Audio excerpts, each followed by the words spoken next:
اس سے پہلے بھی اللہ کا شکر ہے کہ مجھے حج کی سعادت ملی، لیکن اس مرتبہ خاص طور پر جو انتظام اور انصرام میں نے دیکھا، ویل مینج، آرگنائزڈ، مطلب جو ماحول تھا وہ بڑا نیٹ اینڈ کلین.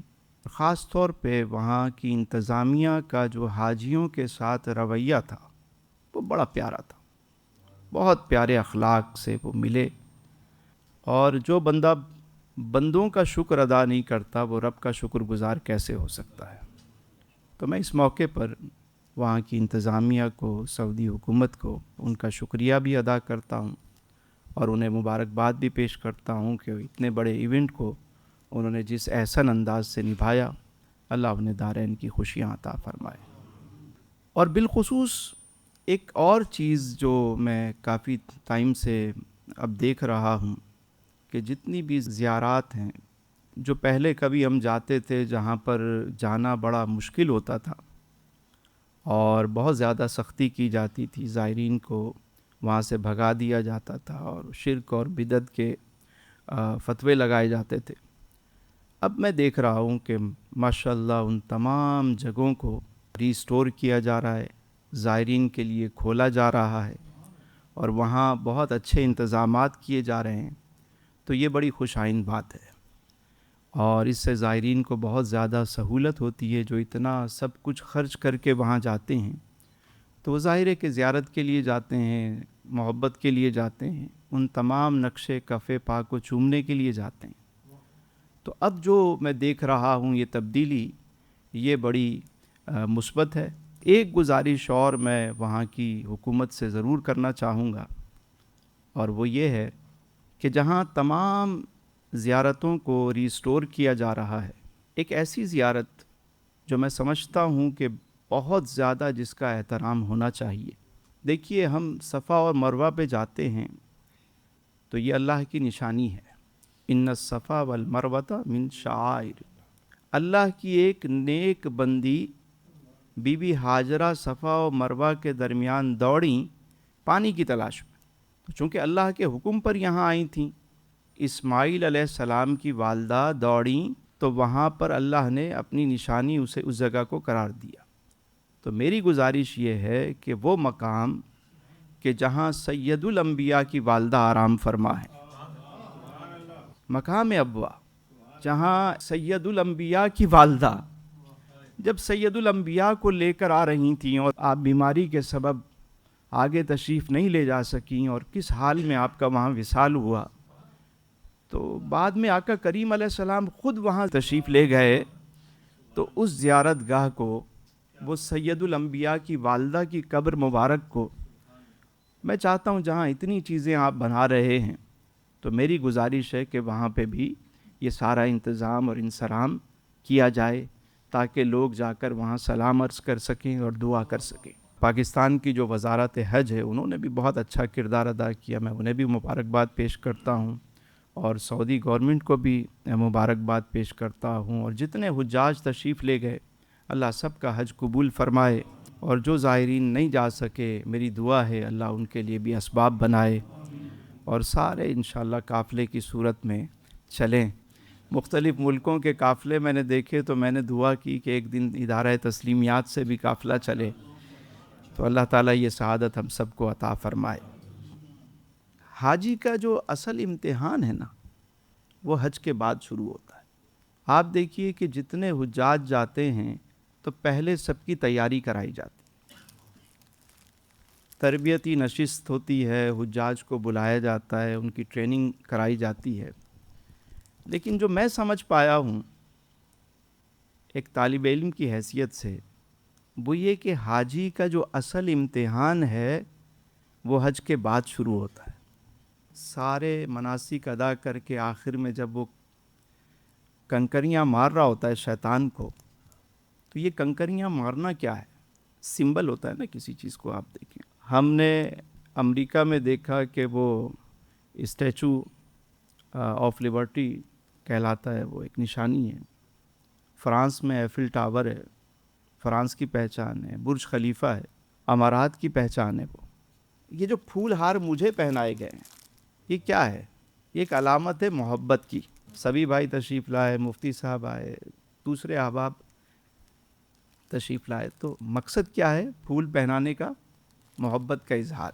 لیکن اگر کوئی پھول کے بجائے پتھر مارے تو یہ کس بات کی علامت ہوگی؟ نفرت کی. حجاج جو ہے جب مناسک ادا کرتے ہیں، اور مناسک میں یہ بھی شامل ہے کہ وہ جمرات میں جا کے کنکریاں مارتے ہیں. کنکری جب مارتے ہیں تو کیا پڑھتے ہیں؟ بسم اللہ اللہ اکبر. اور یہ ایک طرح سے اعلان ہوتا ہے کہ میں نے سارے معاملات کر لیے، اور آج سے اب میں تمام شیطانی قوتوں سے اظہار نفرت کرتا ہوں اور اعلان جنگ کرتا ہوں. مطلب آپ نے جا کر جب یہ عمل کیا تو اس کا مطلب ہے آپ نے اعلان کر دیا کہ آج سے میں رحمانی فورس میں باقاعدہ شامل ہو گیا ہوں، اور شیطانی تمام قوتوں سے اعلان جنگ ہے. تو جب آپ یہ عمل کرتے ہیں تو آپ کو کیا لگتا ہے جب آپ واپس آئیں گے تو وہ جس کو آپ پتھر مار کر آئے ہیں وہ بھی تو سوچتا ہوگا نا کہ اتنے سال تو یاری تھی اور آج اچانک سے یہ پتھر برسا رہا ہے مجھ پہ.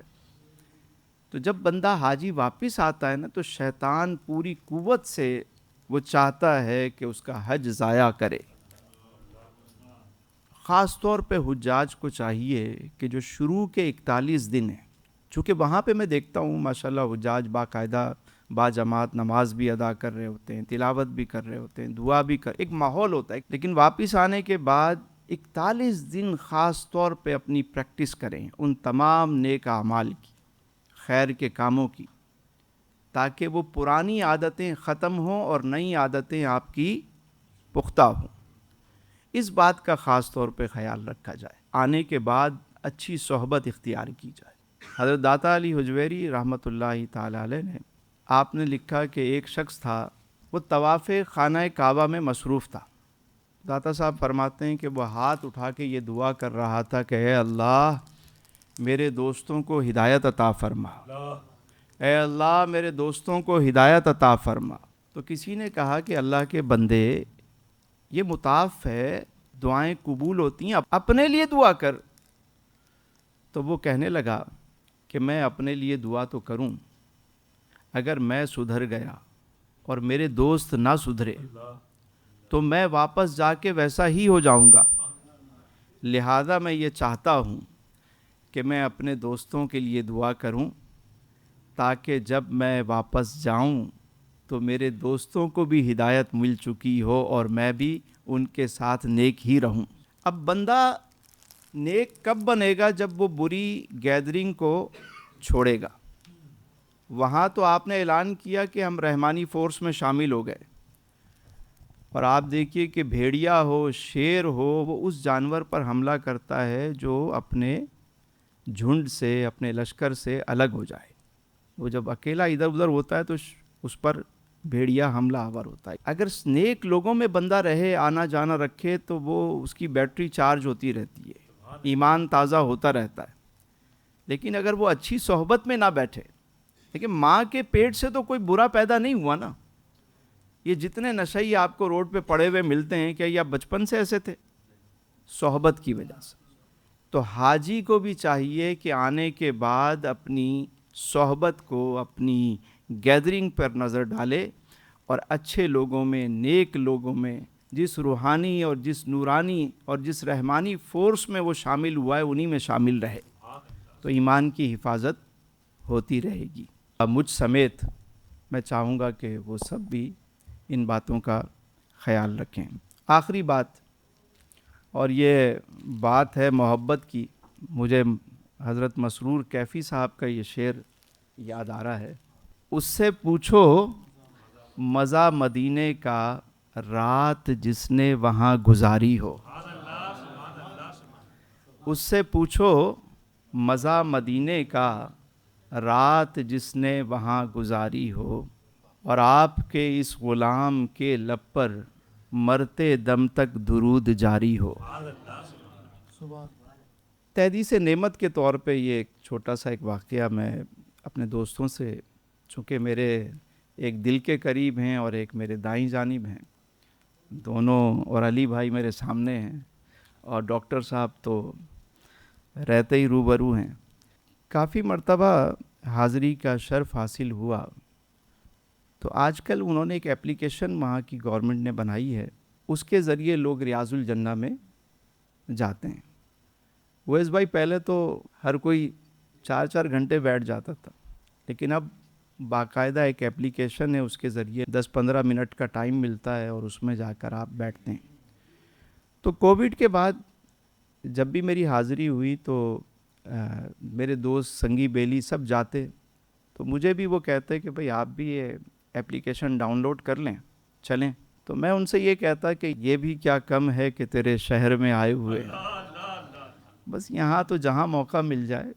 اور سچی بات پوچھیں تو ہمت نہیں ہوتی تھی, شرم اسیاں سے نہیں سامنے آیا جاتا, یہ بھی کیا کم ہے کہ تیرے. اس دفعہ یہ ہوا کہ آخری دن تھا ہمارے آنے کا, یعنی ہماری واپسی تھی. تو گروپ پہ میسیج آیا کہ تمام گروپ ممبرز کے لیے, جتنے مطلب اس گروپ میں لوگ شامل تھے, سب کے لیے ریاض الجنہ کا اجازت نامہ مل گیا. تو اس میں لسٹ آئی تو اس میں میرا نام بھی شامل. تو میں نے کہا یہ تو بلاوا آ گیا ہے آج تو. اچھا, مدینہ شریف کی ایک بات بلکہ اس پورے سفر کی ہے کہ جو بندہ جو مانگتا ہے اسے ملتا ہے. کئی ہمارے دوست انہوں نے بتایا کہ ہم نے البیک کی خواہش کی, فوراً آ گیا. کسی نے کہا جی ہم نے کہا کہ ہمیں جو ہے وہ مطلب کوئی بریانی مل جائے, وہ آ گئی. جس نے جو مانگا اسے ملا. وہاں لوگ مانگتے کیا ہیں یہ بھی الگ الگ بات ہے, کوئی بریانی مانگ رہا ہے, کوئی البیک مانگ رہا ہے. تو میرے دل میں بڑے عرصے سے خواہش تھی کہ حاضری تو نصیب ہوتی ہے, کچھ حضوری کے لمحات مل جائیں. تو اس مرتبہ ایسا کرم ہوا کہ ہمارے پورا قافلہ جو ہے وہ مطلب گروپ جو ہے وہ ریاض الجنہ میں داخل ہوا, اور 15 منٹ کا 20 منٹ کا ٹائم تھا. تو الحمدللہ مجھے جالیوں کے ساتھ بیٹھنے کا شرف ملا. جیسے ہی وہ 10-15 منٹ گزرے تو آواز آئی کہ بھئی چلو چلیں خالی کریں, کیونکہ پیچھے دوسرا گروپ آنا ہوتا ہے. آواز میرے کانوں میں بھی آئی, لیکن میں بیٹھا رہا. پتہ چلا کہ وہ 15 منٹ گزر گئے, وہ پورا گروپ چلا گیا, نیا گروپ آ گیا, اور مجھے کسی نے بھی ہاتھ نہیں لگایا. اچھا, میں نے سوچا کہ شاید یہ اتفاق ہو. اچھا, وہ صورتیں اور وہ سارے لوگ وہیں انتظامیہ کے لوگ میرے سامنے ہی کھڑے ہوئے, سب کو اٹھا رہے ہیں, بلکہ ہاتھ پکڑ کے اٹھا رہے ہیں. نہیں چھیڑا. دوسرا گروپ بھی چلا گیا, تیسرا. مجھے یقین ہو گیا کہ یہ آج مجھے اجازت مل ہی گئی ہے. سبحان اللہ, سبحان اللہ. نعرہ تکبیر, نعرہ رسالت. آپ یقین کریں کہ پھر رات کے 3 بج گئے, تہجد کی اذان ہوئی, میں بیٹھا رہا, یہاں تک کہ فجر کی اذان ہوئی اور میں اسی جگہ پہ بیٹھا رہا. پتہ نہیں کتنے قافلے آئے اور چلے گئے. یہ بتانے کا مقصد میرا کوئی اپنی بڑائی نہیں تھی, بس یہ حضور کی کرم نوازی ہے کہ جو سرکار جو ہے وہ نبھا لیتے ہیں. میں نے وہاں بیٹھ کر اپنے تمام جتنے تسلیمیات کے دوست ہیں, یقین جانے کئی چہرے میرے سامنے, نام بھی بعض کا میں نہیں جانتا, لیکن ان کے چہرے خود بخود آنا شروع ہو گئے, اور میں ان کے لیے دعا کرتا رہا وہاں بیٹھ کے. میں یہ بھی دعا کی کہ مولا یہ سب تیری اور تیرے رسول کی محبت میں آتے ہیں, انہیں بھی آنے کی شہادت نصیب ہو. اللہ تعالی ہم سب کو حاضری کے ساتھ حضوری بھی عطا فرمائے, حضوری والی حاضری عطا فرمائے, اپنے آقا و مولا سے سچی محبت عطا فرمائے. یہی حاصل زندگی ہے, یہی حاصل بندگی. سبحان اللہ.